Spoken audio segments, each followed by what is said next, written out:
So in this chapter, we're going to cover punctuation. Punctuation makes our writing easier to read. Without punctuation, our words would just be that, words. Punctuation puts in the pauses, the stops, the tones of questions and exclamations. Punctuation also shows what is possessive, what is a contraction, and what is an abbreviation. Now that commas are out of the way, let's move on to the other and less complicated punctuation. Periods. Obviously, the most common use of the period is to put one at the end of a sentence, unless the sentence is a question or an exclamation. If a question is indirect rather than direct, you will also use a comma rather than a question mark. He asked, "Who is coming with us?" The question is how to find out who did it. Periods are used in some abbreviations. For example, junior, senior, doctor, Mr., Ms., Mrs., Esquire, and PhD generally have a period at the end. If an abbreviation that uses a period comes at the end of a sentence, only one period is used. I was always in awe of Martin Luther King Jr. Abbreviations that are made up of all capital letters usually do not use periods. IBM, FBI, YMCA, NHL, VIP, but Washington, D.C. does have periods.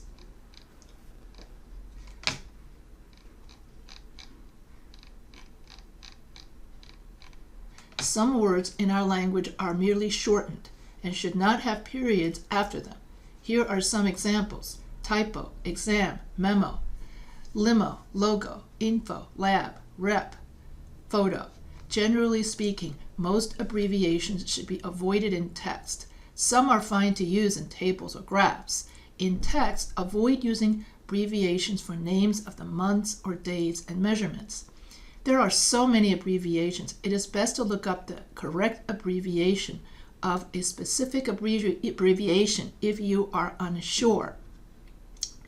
If an abbreviation or acronym is an abbreviated form of a name that uses all capital letters, spells out its own word, such as OSHA or Epcot, might not be understood by your reader. It is customary to spell out the first time it is used and put the acronym in parentheses. In other words, when you write a paper, the first time you use an abbreviation, write it out. You cannot assume that the reader knows what your abbreviation means. So always err on the side of caution. So when you're writing a paper, the very first time you use that abbreviation, you write it out.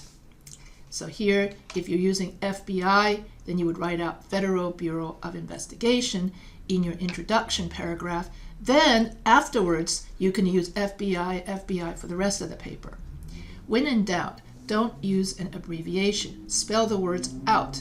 The abbreviations AM and PM generally use periods. US is commonly used as an adjective, but United States is spelled out as a noun. For example, US Navy, but the population of the United States. The abbreviation OK has no periods, but it is better to just spell out OK. When in doubt, look it up. Decimals. Periods are used in decimals: 11.05, 3.2, $5. Lists or outlines. Periods are used after numbers in a numbered list, 1, 2, A, B. Measurements are often abbreviated. In text, you can always spell them out. However, they do deserve some attention here. So foot becomes FT, yard becomes YD, and meters becomes M, and are not followed by periods. Inches, however, is always followed by a period to avoid confusion with the preposition in. There are no periods in any of these sentences. Insert periods where necessary. So doctor, there needs a period. Martin is my skin doctor. My cousin Walter Jr. needs a period. Used to work for the FBI. He stands 6 feet and 3 inches. Needs a period here. And of course the end of all of these sentences are missing periods. I work at H. Hall Corporation. Period. Please meet me at my house at 7:45 p.m. Has periods. Here is my address. And then New York.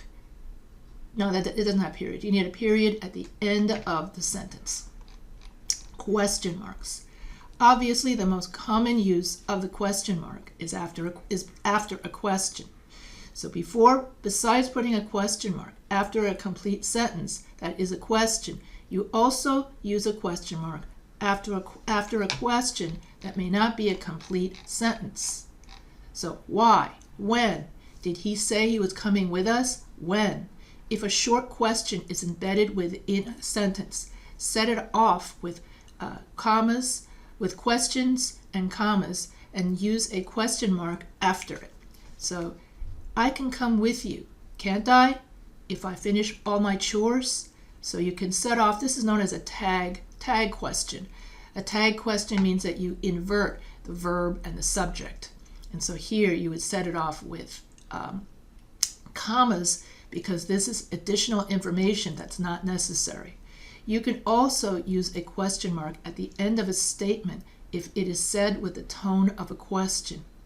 You expect to go to the party dressed like that? Question marks with quotations. We will cover this topic later in this chapter, but for now, question marks can go either inside or outside quotes, depending on the sentence. If the entire sentence is a question, but the quote isn't, the question mark goes outside. If the quote is a question, but the entire sentence is not, the quotes go inside. If both the quote and the sentence are questions, use one question mark inside the quotes. So here you have, when will we get there? So if this entire thing is already a question, you put the quotation marks after the question. Did he say, I hope we get there soon? Did he ask, when will we get there? Question marks. So insert the question marks in the necessary phrases. She asked if I could go with her tonight. So no question mark.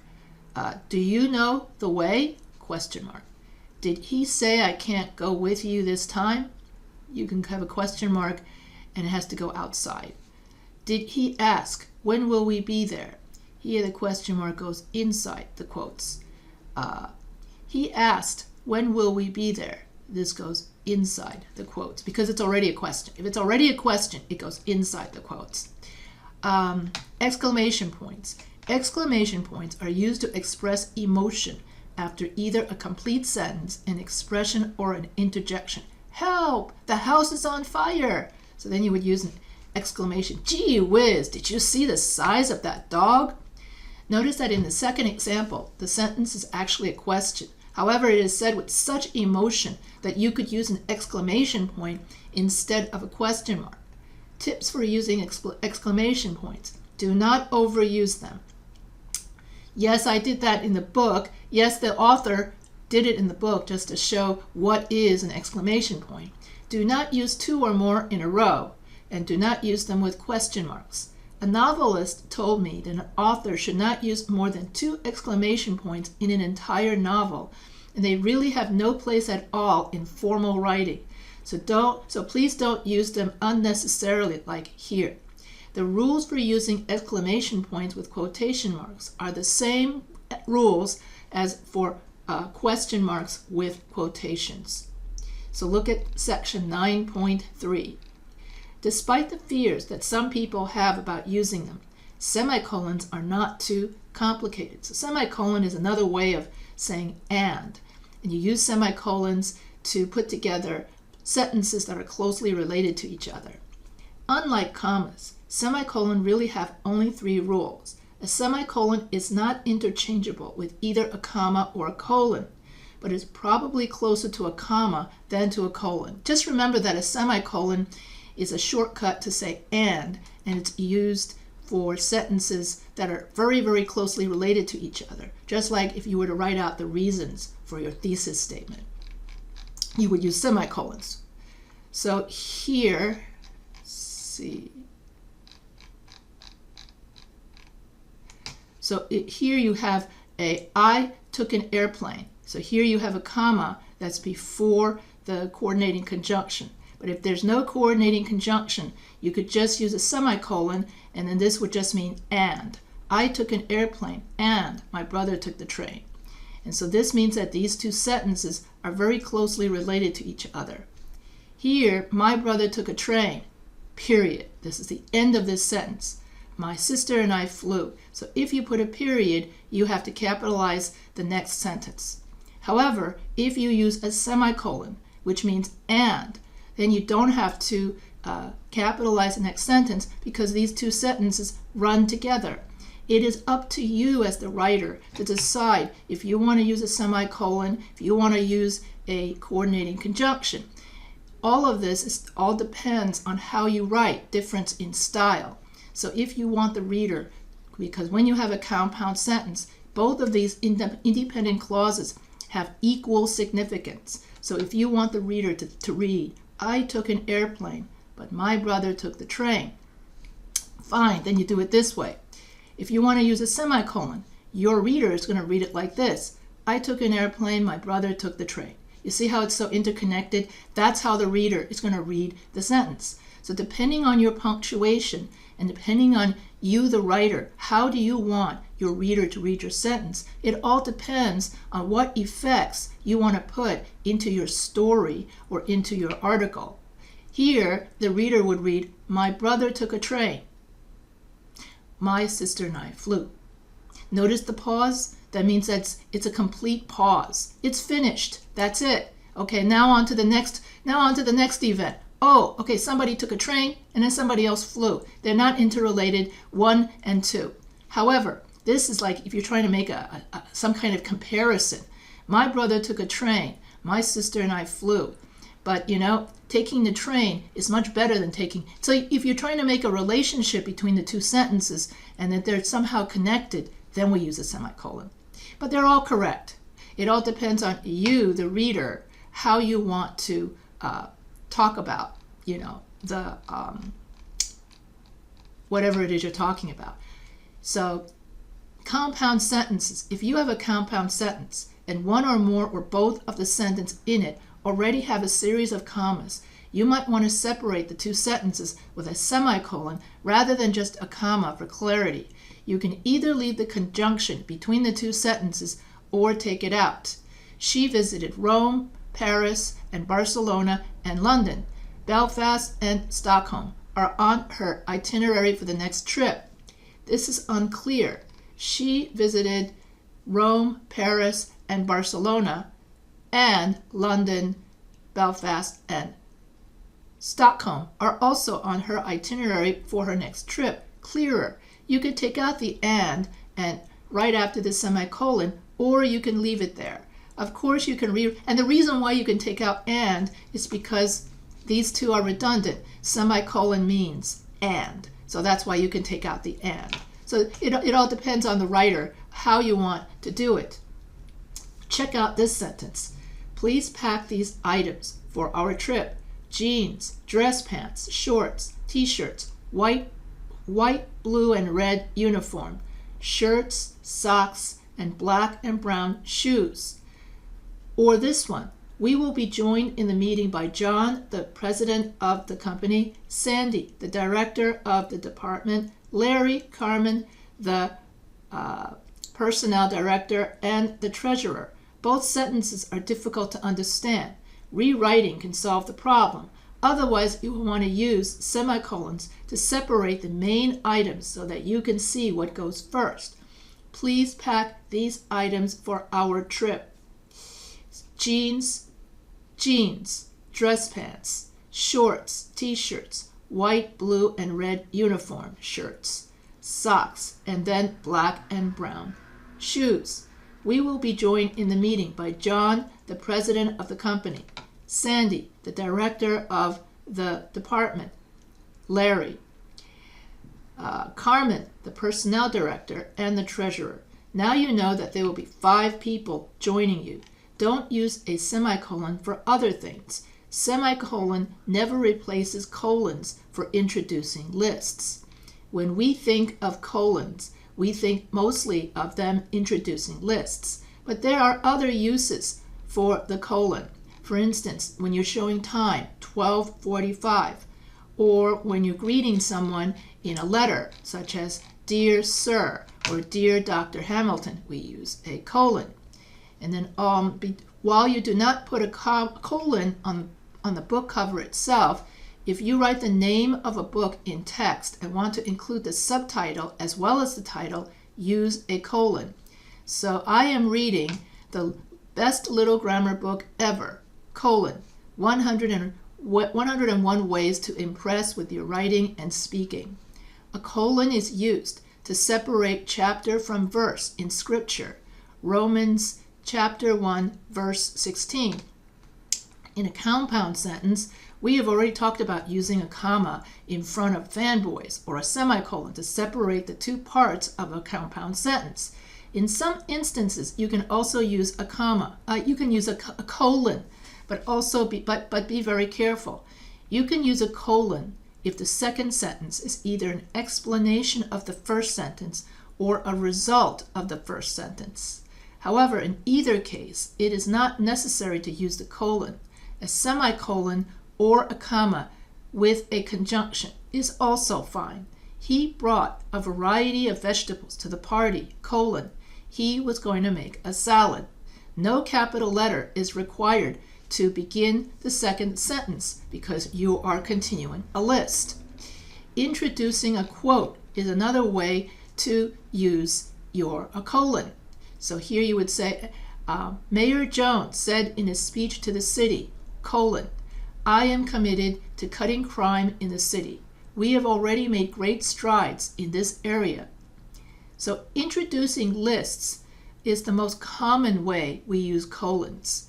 So, and it all depends on how you want your reader to read, your sentence. Colon is, so when I use the colon, I use it mainly for lists. Then for digital time, salutations, but I don't use colons as much as I use semicolons. I actually use semicolons more. So let's see, introducing a quote. Your list can be vertical or horizontal. Just remember that you need to have a complete sentence before your colon. Don't put a colon after a verb. Please bring pencils, pens, and paper to the test. This is correct. Please bring? No, that's a very common mistake. You got to have a complete sentence after. You can't put the colon right after the verb. So you could say, please bring the following. Then you can put the colon, but you can't say, please bring. So that's this one. Please bring these items with you, or please bring the following. So that's correct. Here are some examples of horizontal lists. Please bring the following items to the test, colon, pencils, pens, paper.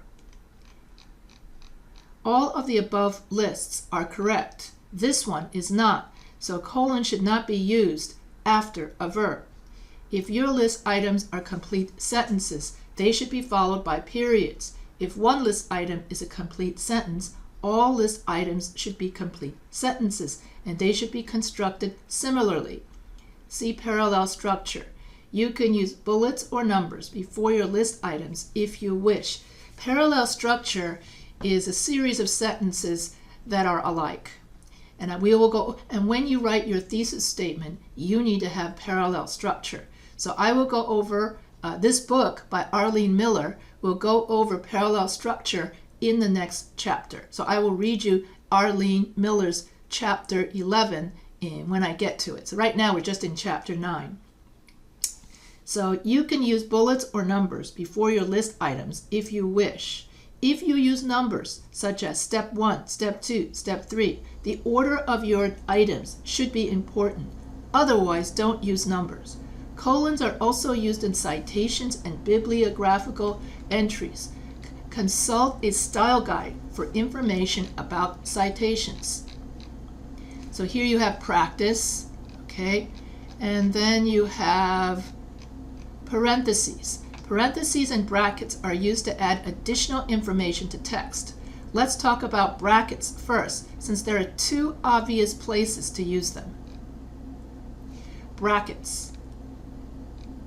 If you should need parentheses inside other parentheses, you use brackets inside the parentheses. However, it is generally better to rewrite your sentence so you don't need two levels of parentheses. Look at the illustration on page 67, figure A, then in brackets. So if you're writing something inside parentheses, then you use brackets.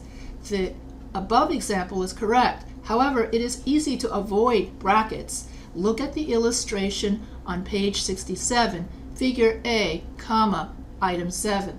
Brackets are also used to add information to a quote, making the quote easier to understand. For example, you may be quoting part of a speech in a newspaper article you are writing.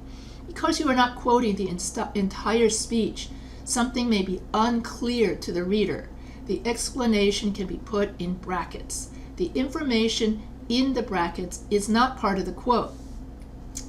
The mayor said in his speech to the city council last night, I feel that it, in other words, the new mall, will greatly help the economy in this city. So they add in, so the mayor said, I feel that it will greatly help the economy in this city.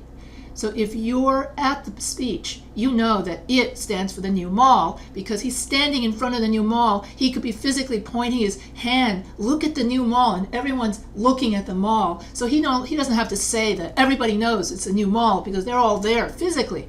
But if you're just reading this, you're not physically there at the mall. So therefore, you got to put in brackets, the new mall, so that everybody knows. That's why I always tell students to avoid using it because it's vague. Then you don't know what is it referring to. So I feel so anyway, when you want to specify something within a dialogue, you use brackets. Parentheses. Extra information can be placed in parentheses. Sometimes this information can be set off by commas, but never if the information is a complete sentence or dashes. See, we're going to do dashes in the next section. Parentheses can be included in a sentence or can be a complete separate sentence. The following examples are all correct. Please look at the information on verbs, and then you have between parentheses, chapter 12 for help. Please look at the information on verbs. See chapter 12 for help. And then here's all of these are correct. So if you're going to add extra information, you can put in parentheses. As you see above, if the parentheses are around a complete sentence that is standing on its own after a sentence rather than part of the sentence, it is treated as a sentence with a capital letter and period. However, often the parentheses are not needed in cases like that. With parentheses that appear in the middle of a sentence, no commas are needed before or after the parentheses, unless there would be a comma there anyway. My uncle, comma, who was a famous painter, he died last year, comma, is featured in this art book. Correct. The comma would be needed even without the parentheses. Why? Because my uncle, what uncle? So here you have to add in the additional information. My uncle, who was a famous painter. So they're adding in more. So when you add in additional information, you have to put a comma there. Hyphens. There are 3 varieties of hyphens and dashes: short, medium, and long. Each of them has a different function. Hyphen. The hyphen is the shortest line, easily made on your keyboard on the number line. The hyphen is used to separate words. It can separate a word at the end of a line on the syllable break only. If there is no room on the line for the entire word, this use is not as common anymore since most writing is on the computer. Often the computer adjusts spacing to avoid dividing words. Hyphens are also used in compound words such as ex-husband, self-esteem. However, in many cases, compound words are not hyphenated. Here are some things to keep in mind about word hyphenation. Many words are not hyphenated, such as cooperate, reestablish, non-fat. If you cannot determine whether or not to hyphenate a word, look it up in the dictionary.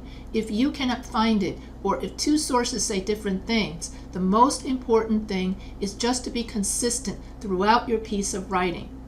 Some compound words use a hyphen. If they are placed before a noun, they modify, but not if placed after the noun. She won a well-deserved award. The award she won was well-deserved.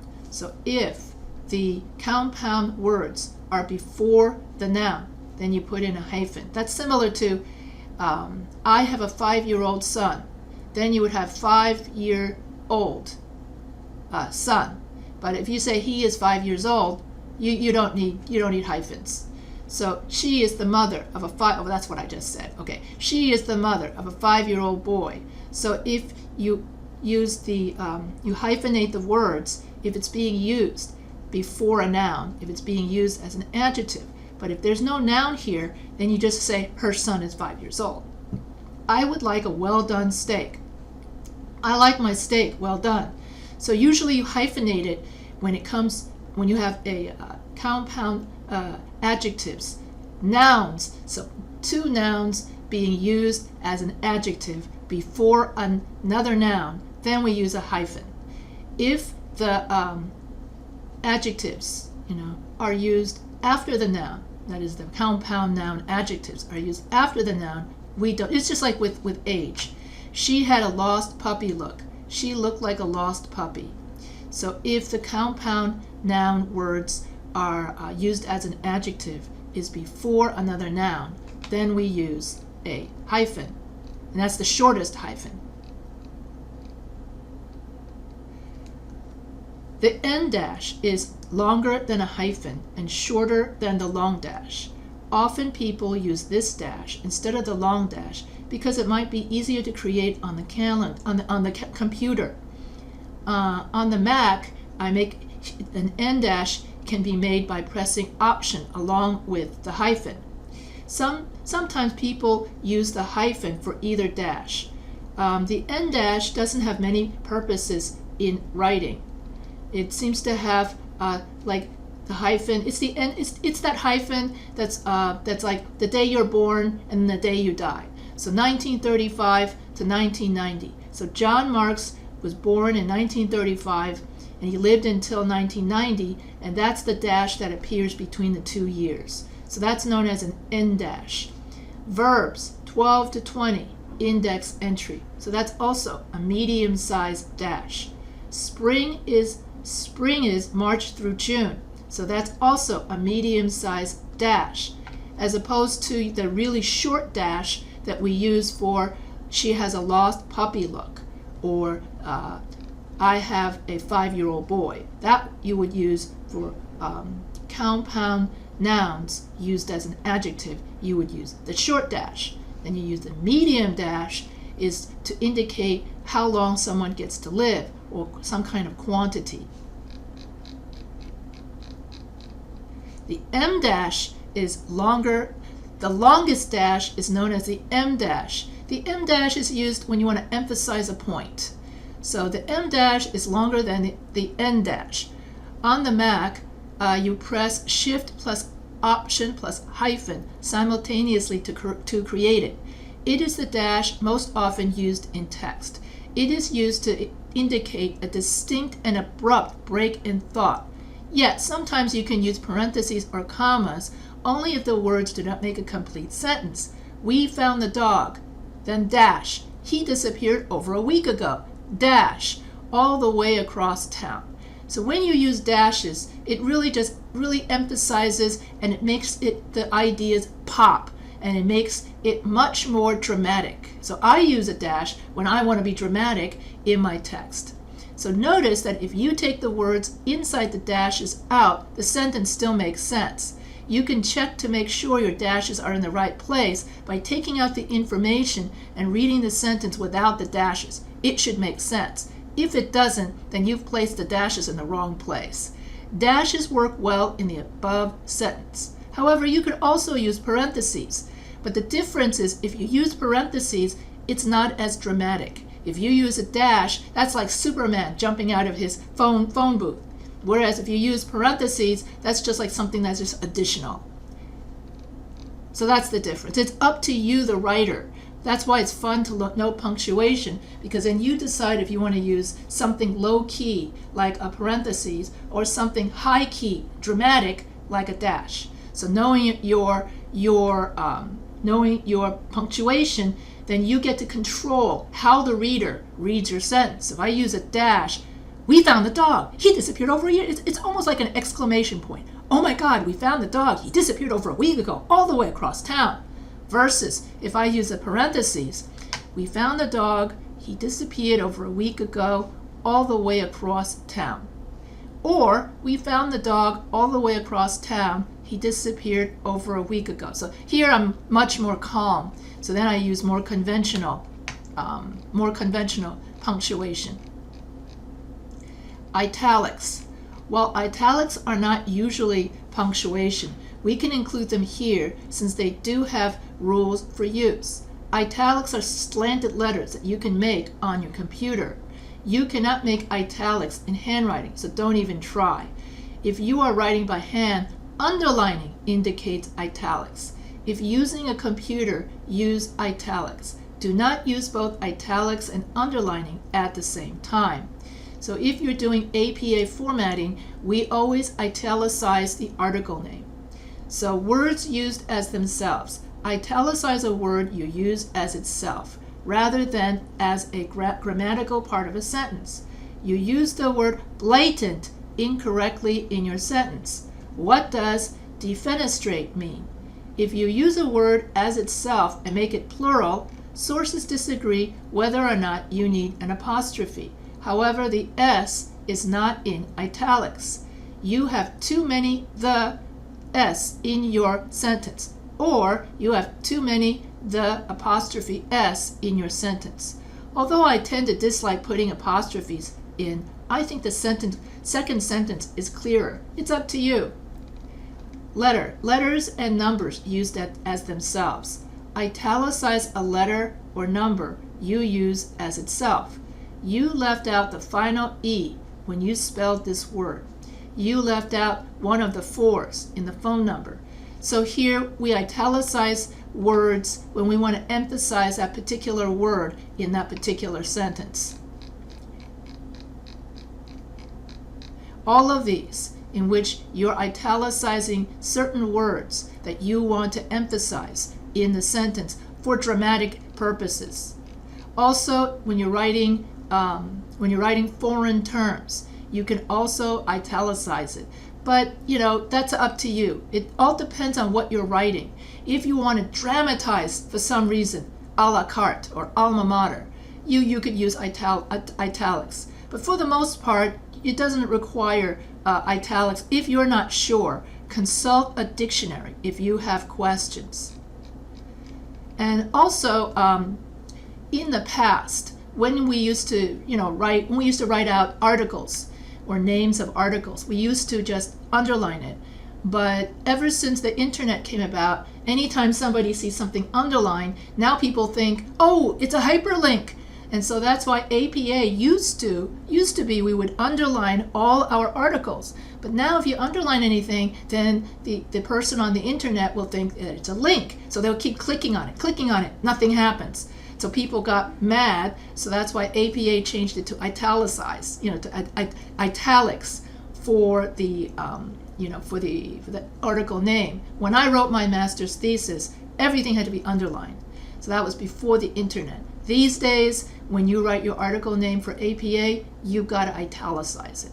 A common use for italics is for titles. Okay, that's just what I was saying. A book title, movie title, play title, TV series title, any kind of title, an article title, that's for your reference citations. So that is a common use of italics.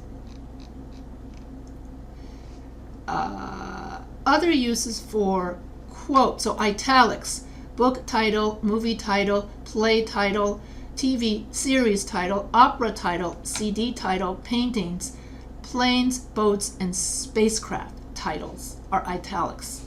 And then quotes, short story, poem, chapter title, title of a scene. In other words, the parts of a book, that's in quotes. The parts of a play, that's quotes.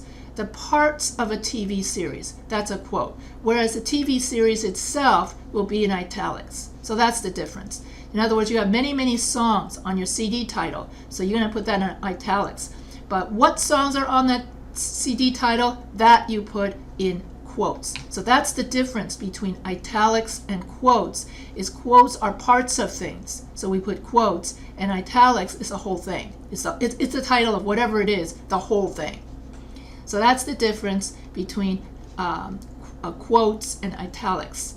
Quotes can also be used for emphasis. This is fine, but don't get carried away and emphasize too much. Using italics is better than boldface, quotes, or all capital letters for emphasis. Because if you use all capital letters for emphasis, people think you're shouting, and that's totally against the etiquette. So often, a fiction or memoir writer will use italics to represent thoughts rather than dialogue or background text. But once again, that's up to you, the writer. That's why it's fun to know punctuation, because then you can manipulate how the reader reads what you write, which influences your writing style and your book. Quotation marks are commonly used to enclose direct quotations. In other words, the exact words said by someone. They are not used for indirect quotes. So for a direct quote, Mary said, "It's really cold outside." So when we use it for dialogue, we have to have comma after said, then you have to have a beginning quotation mark and an ending quotation mark. You can't leave out the quotation marks, or else it's not correct. Indirect quote, Mary said that it is really cold outside. An indirect quote has the word that in it. So when you're talking about someone, you would say Abraham Lincoln said that he was very against the secession of the southern states. So that's when you're telling someone what somebody else said, as opposed to a direct quote, Mary said, "It's really cold outside." Here are some examples of using quotation marks correctly. So here you have Mary said, "It is really cold outside." So you have beginning quotation mark and an ending quotation mark. Or you can say, "It is really cold outside," Mary said. So you put the "it is really cold out" first, and you still need the beginning quotation mark and the ending quotation mark. Or you can have, if you have a long dialogue, you could have "it is really cold outside," and you have beginning and ending quotation mark, comma, said Mary, then another beginning quotation mark, but I need to go out. A quotation, of course, can be more than one sentence. If it is, do not put quotations around every sentence. Just put quotations at the beginning of the quote and again at the end. So if you have a really long quotation, like 4 or 5 lines, you just put the quotation at the beginning of the first word and at the end of the last word. If you are writing dialogue, you need to begin a new paragraph every time a different person speaks. "I am going to the movies. Do you want to come along?" Mary asked Joe. Joe replied, "I don't think so. I have too much to do." "Suit yourself," said Mary, "but you are going to miss a good one." So that's how we use it for dialogue. Other uses for quotation marks. There are several other rules for using quotes. We've already talked about using quotation marks for titles. Quote a word or phrase that comes directly from another source or person. Yeah, so when you write your direct quote, so when you want to quote exactly what your source says in your APA, you need quotation marks, then you need to write the author, the date, and the page number.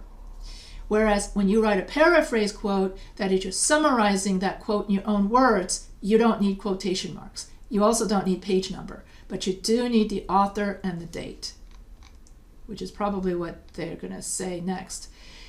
You do not need to quote yes and no. When I ask the questions, please just answer yes or no. You do not need to quote well-known sayings, proverbs, or colloquial expressions. It is raining, cats and dogs. You know that the early bird catches the worm. But I always tell students, avoid using cliches in your papers in the first place. Put quotations around slang expressions. She replied she had gotten the book at the library. So I also tell students, if you're writing a dialogue for creative writing, it's okay to use slang, or if you're using it in poetry. But for your formal research paper, no slang, no cliches, no proverbs, because this is too conversational English. Put quotation marks around a word or phrase that has an unusual and abnormal place in a sentence. I admire his stick-to-it attitude. In section 9, we talked about putting words used as words and formal foreign words in italics. If you define a word, put the definition in quotes.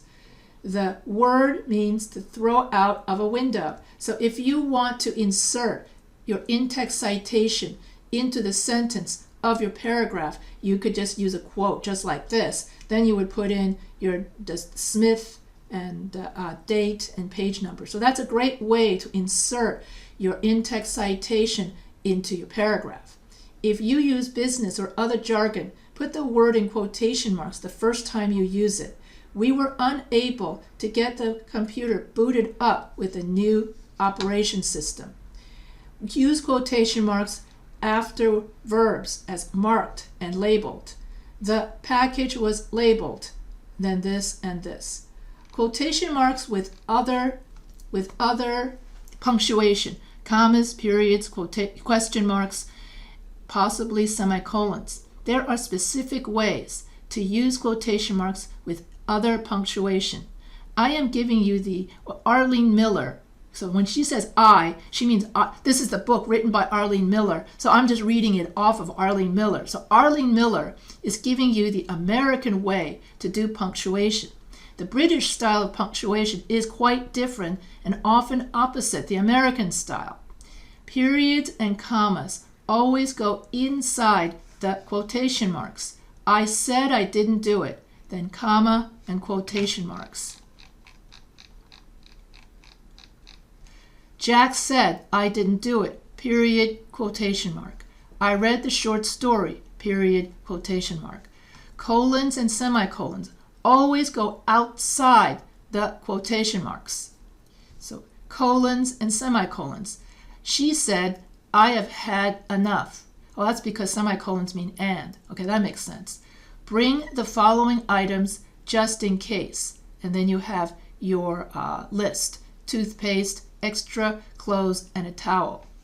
Question marks and exclamation points can go either inside or outside quotation marks depending on the sentence. He asked, are we there yet? So if it's already a question, then you put it inside the quotation mark. Did he say, I hope we get there soon? Outside quote is not a question, but the whole sentence is. The quote does not get a period. Did he ask, are we there yet? Inside both quote and, well, anyway, I always put the quotation mark after or outside. I always put the question mark inside the quotation mark. That's basically how I always write. So that's up to you if you want to get into this nitty-gritty, but I just simply put my question mark inside the quotation mark. Single quotation marks are used if you need quotes inside of quotes. That is their only use. So do not use single quotations for emphasis or for any of the reasons you might use double quotes.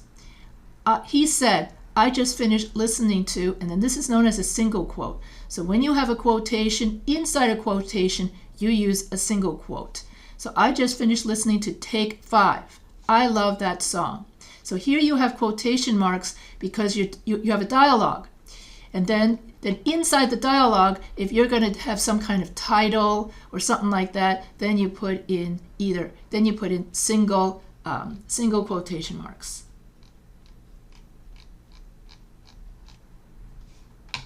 Ellipsis. Personally, I don't like ellipses, probably because I never learned. This is Arlene Miller. So personally, Arlene Miller never liked ellipses because Arlene Miller never learned how to use them correctly. However, fiction writers